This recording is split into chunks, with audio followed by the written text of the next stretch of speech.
I wasn't supposed to be home. 3 days ahead of schedule. No call, no warning.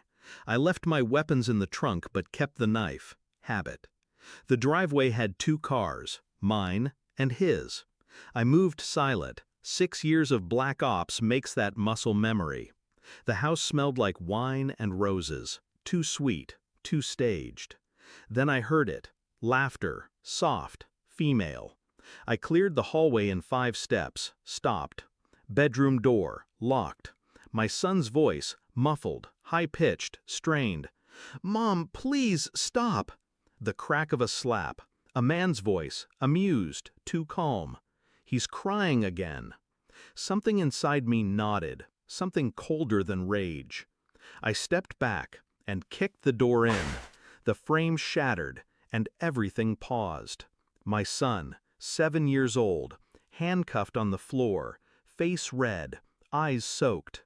A uniformed sergeant, standing on his chest.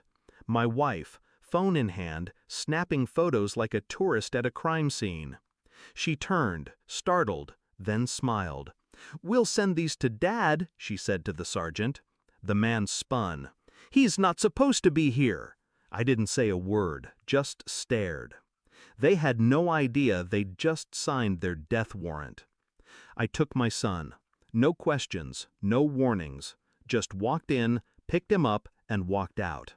The sergeant moved like he was going to speak. I looked at him once. He didn't. My wife followed me to the door, barefoot, laughing like it was a joke gone too far. "You're overreacting."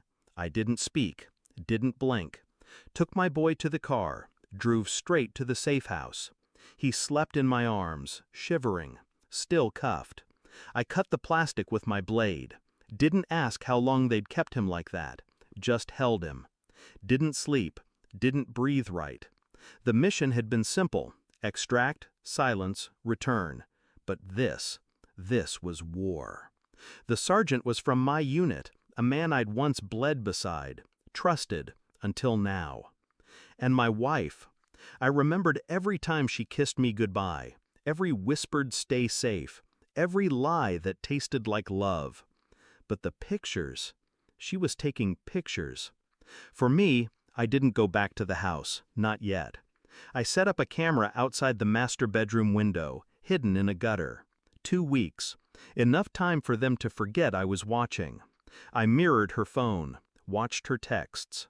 "He's back, but cold. Still doesn't suspect. He took the kid. I think he's scared."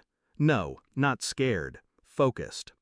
I knew how to kill a man, but this wasn't that kind of fight.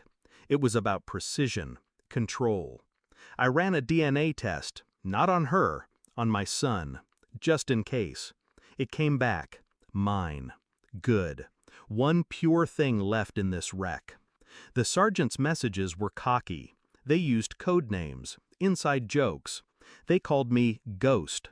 Not because I was stealth, because they thought I was dead inside. I let them think that. One evening, I came home. Early again. Quiet. Predictable to them.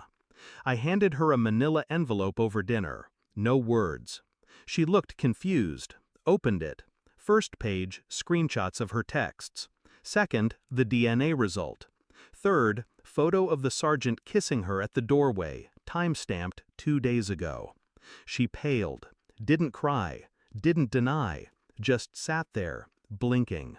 I poured myself a drink, sat across from her, watched her come undone without raising my voice. "Did you love him?" She shook her head. "Did you hate me?" She didn't answer. I smiled. It was enough. Next morning, the sergeant was dishonorably discharged. Anonymous complaint. Video evidence submitted.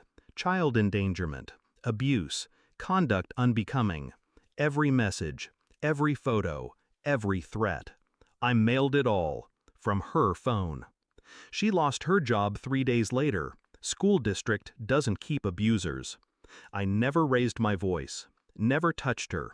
Just walked her to the edge and let her look down. She tried calling. 20 times. I blocked her. Sent one text. "You'll never see him again." And I meant it. My son sleeps easy now. He doesn't remember much. Or maybe he does, but locks it away, just like I do. I watch him play in the yard, free, and I sit at the window, knife on the sill, silent. I've done worse things in deserts for lesser reasons, but this was justice. Not loud, not bloody, just cold, precise, and final. The last words I ever said to her were in the courtroom. She tried to speak. I just looked at her, then at the judge. He's safer with me, and that was it. She wept. I didn't. I don't anymore. Because ghosts don't cry. They just vanish.